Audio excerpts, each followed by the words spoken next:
Breaking news చూస్తున్నాం. బెంగళూరులో AP MLA rave party కలకలం రేపింది. పార్టీలో పలువురు రాజకీయ నాయకులు, సినీ తారలు పాల్గొన్నట్లు సమాచారం. హైదరాబాద్ కు చెందిన వాసు పార్టీ ఏర్పాటు చేశారని గుర్తించారు బెంగళూరు పోలీసులు. అయితే ఫామ్ హౌస్ లో ఉన్న బెంచ్ కారులో ఏపీ ఎమ్మెల్యే కాకాని గోవర్ధన్ రెడ్డి పేరిట పాస్పోర్ట్ దొరికింది. ఘటనా స్థలంలో 15కు పైగా కార్లు లభ్యమయ్యాయి. ఒక్కరోజు పార్టీతో 30 నుంచి 50 లక్షలు సంపాదించాలని ప్లాన్ చేశారు నిర్వాహకులు. బెంగళూరులోని ఎలక్ట్రానిక్ సిటీ సమీపంలోని ఫామ్ హౌస్ పై దాడి చేశారు పోలీసులు. అక్కడ ఎండీఎంఏ కొకైన్ గుర్తించారు. ఏపీ బెంగళూరుకు చెందిన 100 మంది పోలీసులకు దొరికిపోయారు. పార్టీలో 25 మందికి పైగా యువతులున్నారు. బర్త్డే పేరుతో పార్టీ పెట్టారని గుర్తించారు. అర్ధరాత్రి 2 గంటలు దాటినా పార్టీ జరుగుతూ ఉండటంతో అనుమానం వచ్చి తనిఖీలు చేశారు పోలీసులు. అక్కడ డ్రగ్స్ పట్టుకున్నారు. పార్టీ కోసం ఏపీ నుంచి విమానంలో యువతీ యువకులను నిర్వాహకులు ఆహ్వానించారని తేల్చారు.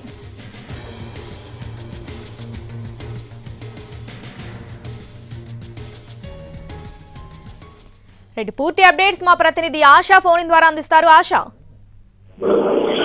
మనం చూస్తూ ఉన్నాము శ్రావణి. అయితే బెంగళూరులోని రేవ్ పార్టీలోని పట్టుబడ్డ తెలుగు సినీ తారలు కూడా కొంతమంది ఉన్నట్టుగా గుర్తిస్తున్నారు. అలాగే ఏపీకి సంబంధించినటువంటి రాజకీయ నాయకులు కాకాని గోవర్ధన్ యొక్క కారు, అలాగే తన యొక్క పాస్పోర్ట్ ని కూడా ఆధారంగా గుర్తించారు. అలాగే చాలా మంది ఫెమిలియర్ పర్సనాలిటీస్ కూడా ఈ పార్టీలో పాల్గొన్నారని తెలిసింది. సుమారు 100 మందికి పైగా కూడా ఈ పార్టీలో పాల్గొన్నారు. అందులో 20 మందికి పైగా ప్రముఖులే ఉన్నట్టుగా గుర్తించినటువంటి పరిస్థితి ఏర్పడిందని చెప్పుకోవాలి. మొత్తానికి బెంగళూరులో తరచుగా బ్రిగేడ్ రోడ్, ఎంజీ రోడ్ ఇలాంటి ప్రాంతాలలో ఎక్కువగా రేవ్ పార్టీస్ జరుగుతూ ఉంటాయి. కానీ ఈసారి ఎలక్ట్రానిక్ సిటీలో ఒక ఫామ్ హౌస్ లో రేవ్ పార్టీకి కొంచెం ప్రైవేట్ రేవ్ పార్టీగా కంపోజ్ గా ఏర్పాటు చేసుకోవడం జరిగింది. దీనిలో డీజేస్ తో పాటు లోకల్ మోడల్స్, అలాగే ఇక్కడ బెంగళూరులో ఉన్నటువంటి కొంతమంది సాఫ్ట్వేర్ ఎంప్లాయీస్ అమ్మాయిల్ని కూడా ఈ పార్టీకి తీసుకెళ్లినట్టుగా తెలుస్తుంది. అలాగే ఆంధ్ర నుంచి కూడా కొంతమందికి ప్రత్యేకమైనటువంటి విమాన టికెట్లు ఏర్పాటు చేసి కూడా ఇక్కడికి తీసుకొచ్చారు.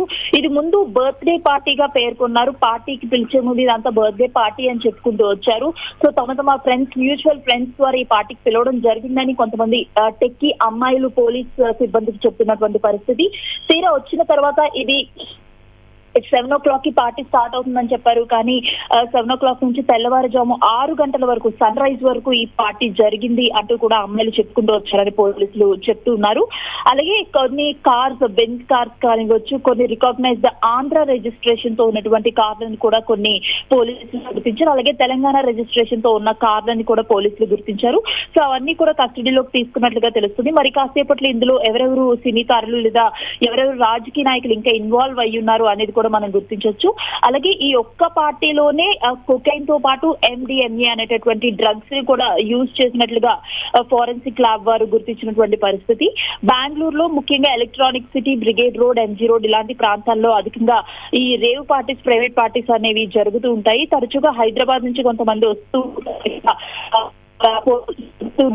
పరిస్థితి ఉంది. శ్రావణి, ఆశా, అసలు ఈ పార్టీలో మొత్తం ఎంతమంది పాల్గొన్నారు, వాటికి సంబంధించిన డీటెయిల్స్ ఏమైనా ఉన్నాయా? ఎస్ శ్రావణి, మనం చూస్తూ ఉన్నాము కదా, ఓవరాల్ గా అదొక ప్రైవేట్ హౌస్, అదొక ఫామ్ హౌస్ లాగా మనకు కనిపిస్తుంది. ఆ ప్రాంతంలో 100 మందికి పైగా కూడా ఈ ప్రైవేట్ పార్టీలో పాల్గొన్నారు. అందులో కొంతమంది టెక్కీ అమ్మాయిలు, ఎవరైతే బెంగళూరుకి చెందినటువంటి సాఫ్ట్వేర్ అమ్మాయిలు ఉన్నారో వారికి అది బర్త్డే పార్టీ, మ్యూచువల్ ఫ్రెండ్స్ ద్వారా ఇన్వైట్ చేస్తున్నాము, వీకెండ్ లో చిల్ అవుట్ అవడానికి బాగుంటుంది అని చెప్పి 7 o'clock కి పార్టీ అని చెప్పి ఆదివారం రాత్రి ఇన్వైట్ చేయడం జరిగింది. సో వారందరూ కూడా వెళ్ళిన తర్వాత తెల్లవారుజామున 6 గంటల వరకు రేవ్ పార్టీగా మార్చి, బర్త్డే అనేది అక్కడ ఎటువంటిది జరగలేదు, ఇది కంప్లీట్ గా డీజే రేవ్ పార్టీ అని చెప్పి క్లియర్ గా చెప్తూ ఉన్నారు. అందులో కొంతమంది మోడల్స్, బెంగళూరుకి సంబంధించినటువంటి కొంతమంది హీరోయిన్స్ తో పాటు సినీ తారలు, అలాగే మన ఆంధ్ర, తెలంగాణకి చెందినటువంటి కొంతమంది నాయకులు, వారి చిల్డ్రన్ కూడా, వారి పిల్లలు కూడా ఉన్నారు అని కూడా చెప్తూ ఉన్నారు. అయితే డీజేల్లో కూడా తరచుగా వెల్ రెప్యూటెడ్ అయినటువంటి రబాజ్, కయావి వీళ్ళందరూ కూడా పాల్గొన్నట్టుగా తెలుస్తోంది.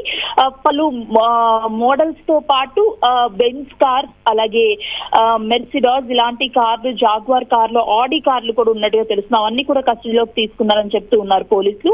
అలాగే కాన్కార్డ్ యజమాని గోపాల్ రెడ్డికి చెందినటువంటి ఫామ్ హౌస్ గా దీన్ని గుర్తించారు. మొత్తానికి ఫామ్ హౌస్ లో వాసు అనే వ్యక్తి, హైదరాబాద్ కి చెందిన వాసు అనే వ్యక్తి పేరిట ఈ పార్టీని ఏర్పాటు చేశారు.